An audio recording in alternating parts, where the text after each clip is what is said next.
अस्सलाम वालेकुम स्टूडेंट्स। आज हम स्टार्ट करने जा रहे हैं अपना दूसरा लेक्चर। कल हमने टॉपिक पढ़ा था रिवर्सिबल रिएक्शन और इरिवर्सिबल रिएक्शन। बेसिकली हमारा टॉपिक ये था कि केमिकल रिएक्शन क्या होता है। तो केमिकल रिएक्शन ऐसा है कि जिसमें कोई भी दो चीज़ें आपस में मिलकर एक नई चीज़ बना रही हैं। और फिर हमने उसकी दो टाइप्स को डिफाइन किया था। एक टाइप है उसकी रिवर्सिबल रिएक्शन और एक था इरिवर्सिबल रिएक्शन। इरिवर्सिबल रिएक्शन तो स्ट्रेट फॉरवर्ड रिएक्टेंट आपस में मिलेंगे, प्रोडक्ट्स बना देंगे और रिएक्टेंट्स जब ख़त्म हो जाएंगे तो रिएक्शन स्टॉप हो जाएगा। वो सिर्फ एक ही डायरेक्शन में चलते हैं।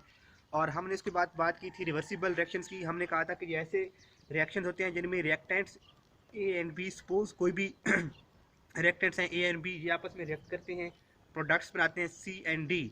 और जब ये प्रोडक्ट्स सी एंड डी मिलते हैं बनते हैं तो ये प्रोडक्ट्स दोबारा आपस में मिलेंगे और दोबारा रिएक्टेंट्स बनाने लग जाते हैं। तो ये रिएक्शन दोनों डायरेक्शन में मूव करते हैं, फॉरवर्ड डायरेक्शन में भी मूव करते हैं और रिवर्स डायरेक्शन में भी मूव करते हैं, और इनको हम डबल एरो से रिप्रेजेंट करते हैं। तो आज हम इसी को मज़ीद डिटेल पढ़ेंगे क्योंकि ये हमारा लॉन्ग क्वेश्चन भी आता है। आपके ये एक्सरसाइज का पहला लॉन्ग क्वेश्चन है कि right A note on reversible reaction, explain with the help of example and graph. तो हमने कल उसको डिफ़ाइन किया था। अगर ये लॉन्ग क्वेश्चन आता है तो आप वैसे ही इसको पहले डिफ़ाइन करेंगे, इसको कैसे इंडिकेट करते हैं, इसकी क्या प्रॉपर्टीज़ हैं, उनको हम स्टडी करेंगे, लिखेंगे, और उसके बाद हम इसको एक्सप्लेन करेंगे with the help of example. तो आज हम वही इसको एक्सप्लेन करने जा रहे हैं। अगर आपने कल का लेक्चर को सुना था, आपको उसकी लास्ट लेक्चर को आपने सुना है, उसकी समझ आ चुकी है, तो ये समझना बहुत आसान हो जाएगा। अगर आपको कल के लेक्चर की समझ नहीं भी आई तो तवज्जो से सुनिएगा, आपका वो कॉन्सेप्ट यहाँ पे क्लियर हो जाएगा। रिवर्सिबल रिएक्शन, रिवर्सिबल रिएक्शन के हमने कहा था कि दो पार्ट्स होते हैं, एक फॉरवर्ड रिएक्शन है और दूसरा रिवर्स रिएक्शन है। रिवर्सिबल रिएक्शन के दो पार्ट्स हैं, forward reaction and reverse reaction. मतलब एक वो रिएक्शन, उसका एक पार्ट वो जो फॉरवर्ड डायरेक्शन में मूव कर रहा है जिसमें रिएक्टेंट्स मिलके प्रोडक्ट्स बना रहे हैं, और एक उसका पार्ट रिवर्स रिएक्शन है जिसमें products act as reactant, product दोबारा रिएक्टेंट बना रहे होते हैं। तो ये reverse reaction.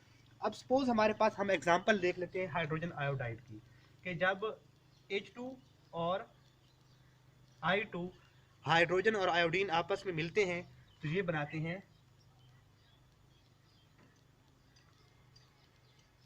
2HI, hydrogen iodide. Hydrogen gas है, आयोडीन सॉलिड फॉर्म में पाया जाता है, इसके अलावा इसको हम गैस में भी कन्वर्ट कर सकते हैं। हाइड्रोजन आयोडाइड भी एक गैस है। यहाँ पे आपने ये बात माइंड में रखनी है कि जो हाइड्रोजन है वो कलरलेस गैस है, हमारे इन्वायरमेंट में पाई जाती है, हमें इसको हम कहीं भी इंडिकेट नहीं कर सकते। जो आयोडीन है इसका जो कलर है वो पर्पल है, आयोडीन पर्पल कलर है इसका। अब जब ये आपस में मिलते हैं और इनके मिलने से क्या बनता है, हाइड्रोजन आयोडाइड।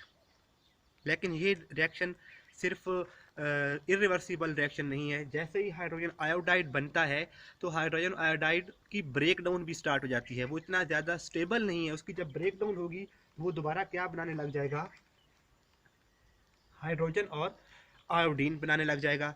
तो हम इस रिएक्शन को दो पार्ट्स में डिवाइड कर सकते हैं, एक पार्ट फॉरवर्ड और एक रिवर्स। हम सपोज कर लेते हैं कि फॉरवर्ड पार्ट हम उसको कहते हैं जिसमें हाइड्रोजन और आयोडीन मिलते हैं, हाइड्रोजन और आयोडीन आपस में मिलते हैं, इसे हम कह रहे हैं फॉरवर्ड, जिसमें हाइड्रोजन आयोडाइड बनता है। यहाँ पर देखें हाइड्रोजन के दो मॉलिक्यूल हैं, आयोडीन के भी दो मॉलिक्यूल हैं, लेकिन HI का एक मॉलिक्यूल बन रहा है। तो बैलेंस करने के लिए हम यहाँ पे क्या लगा देंगे, 2 आ जाएगा हमारे पास, और इसको हम क्या करेंगे, हीट करेंगे। नॉर्मल कंडीशन में रिएक्शन की जो ज़्यादा अच्छे से प्रोसीड नहीं करता तो इसको क्या किया जाएगा, हीट किया जाएगा। H2 और I2 के मिलने से क्या बनेगा, हाइड्रोजन आयोडाइड। और ये हाइड्रोजन आयोडाइड क्या है, कलरलेस है। इसको हमने किसका नाम दिया, फॉरवर्ड रिएक्शन का नाम दिया इस रिएक्शन को, कलरलेस हाइड्रोजन और पर्पल कलर की आयोडीन, ये आपस में मिल रही हैं। तो कलरलेस बन रहा है हमारे पास हाइड्रोजन आयोडाइड। तो ये हमारे पास क्या हुआ, फॉरवर्ड रिएक्शन। इसे हम क्या नाम देंगे, फॉरवर्ड रिएक्शन का। हाइड्रोजन और आयोडीन आपस में कंबाइन हो रही हैं तो इस पार्ट को हम कम्बिनेशन का नाम भी दे सकते हैं कि हाइड्रोजन और आयोडीन का कम्बिनेशन हो रहा है। इसका दूसरा पार्ट क्या है, रिवर्स रिएक्शन। और रिवर्स में अब क्या होना चाहिए, डेफिनेटली हाइड्रोजन आयोडाइड जो बन रहा है उसकी ब्रेकडाउन भी स्टार्ट हो जाएगी, तो वो टूटेगा। तो यहाँ पर हमारे पास HI, हमने यहाँ पे लिया HI और हाइड्रोजन आयोडाइड की ब्रेकडाउन हुई, उसको हीट करेंगे, ब्रेकडाउन होने से हाइड्रोजन गैस बनेगी और आयोडीन पर्पल कलर में हमारे पास आयोडीन गैस बनेगी। इक्वेशन को बैलेंस करने के लिए हमारे पास क्या आएगा, 2 आएगा, क्योंकि 2 हाइड्रोजन और 2 आयोडीन तभी H2 और I2 बन रहे हैं। इसको हमने क्या नाम दिया, रिवर्स रिएक्शन का। बज़ाहिर अब देखें, जैसे ही H2 और आयोडीन मिल रहे हैं तो कौन सा कलर इनका, पर्पल कलर है। तो जब हम इनको फ्लास्क में पहले लेंगे H2 को और I2 को, तो कलर क्या नजर आएगा, हमें पर्पल कलर नजर आएगा। ऐसे समझ लें जैसे पानी में आपने जामिश्री मिलाई है तो आपको एक उसका स्पेसिफिक कलर है जो रेड है या जो भी, वो आपको नजर आ रहा होता है। लेकिन आहिस्ता आहिस्ता उनकी रिएक्शन से क्या बन रहा है, हाइड्रोजन आयोडाइड बनने लग जाएगा। हाइड्रोजन आयोडाइड बनने लग जाएगा। अब हाइड्रोजन आयोडाइड क्या है, उसका कोई कलर नहीं है, पर्पल कलर वाला कलरलेस में शिफ्ट हो रहा है। तो आहिस्ता आहिस्ता पर्पल कलर क्या होता जाएगा, फेड होता जाएगा। आपकी बुक में लफ्ज लिखा हुआ है फेड। फेड का मतलब होता है मध्यम होना। अब उसी पानी और दूध में, पानी और जामिश्री में आप दूध मिला दें तो वो कलर क्या हो जाता है, हल्का हो जाता है। इसे क्या कहते हैं, फेड हो जाना। तो पर्पल कलर आहिस्ता आहिस्ता जब HI बन रहा है, कलरलेस हाइड्रोजन आयोडाइड बन रहा है, तो वो पर्पल कलर आहिस्ता आहिस्ता मध्यम होने लग जाता है। और एक वक्त ऐसा आता है कि जितनी स्पीड से ये रिएक्शन फॉरवर्ड मूव कर रहा होता है, उतनी ही स्पीड से हाइड्रोजन आयोडाइड की ब्रेकडाउन होती है और रिएक्शन रिवर्स में मूव कर रहा होता है। और बज़ाहिर ऐसा लगता है कि रिएक्शन स्टॉप हो चुका है, लेकिन रिएक्शन स्टॉप नहीं होता। रिएक्टेंट्स प्रोडक्ट बना रहे हैं और प्रोडक्ट्स रिएक्टेंट बना रहे हैं।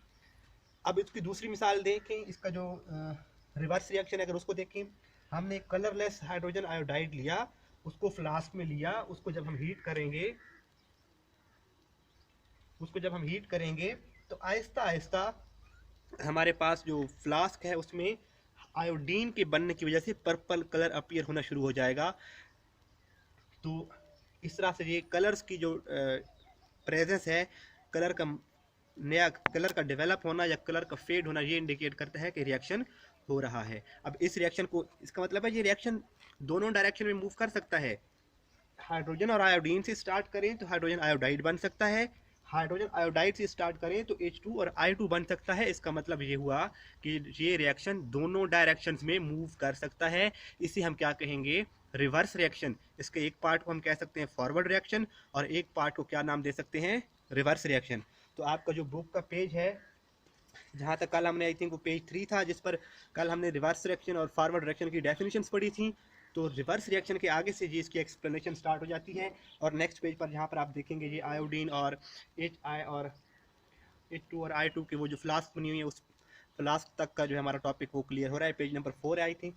तो वहाँ पर बेटा ये देखें फॉरवर्ड रिएक्शन और रिवर्स रिएक्शन, और इसको हम ओवरऑल रिएक्शन के नाम कैसे लिख सकते हैं कि कंप्लीट रिएक्शन कैसे होगा, H2I2। और अब हम इसको वही सिंबल से इंडिकेट करेंगे जैसे हम रिवर्स रिएक्शन को इंडिकेट करते हैं। ये तो हम बता रहे थे कि रिवर्सिबल रिएक्शन के 2 पार्ट होते हैं, एक फॉरवर्ड एक रिवर्स, और जब उनको हम कलेक्टिव लिखते हैं तो इस तरह से उसको इंडिकेट करते हैं।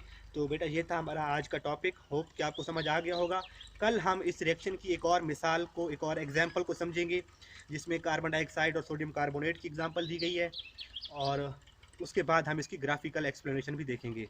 तो जब ये हमारे पेपर में लॉन्ग क्वेश्चन आएगा कि रिवर्सिबल रिएक्शन क्या होता है, what is reversible reaction, explain with the help of example and graph, तो अभी तक हमारी डेफिनेशन हो चुकी है और एक्सप्लेनेशन हो चुकी है with the help of example. कल की एग्जांपल भी पढ़ेंगे, तो आपकी मर्ज़ी है, जो भी एक एग्जांपल आप अच्छे से प्रिपेयर कर लें उसको हम पेपर में लिख सकते हैं। और उसके बाद हम देखेंगे इसकी ग्राफिकल एक्सप्लेनेशन, कि इसको हम ग्राफ की हेल्प से एक्सप्लेन कैसे कर सकते हैं। तो बेटा ये था हमारा आज का टॉपिक, होप कि आपको समझ आ गया होगा। घर में रहिए बेटा, महफूज रहिए, और सारा वक्त तो फ्री होते हैं तो अच्छे से इसको याद कीजिएगा। अल्लाह हाफिज़।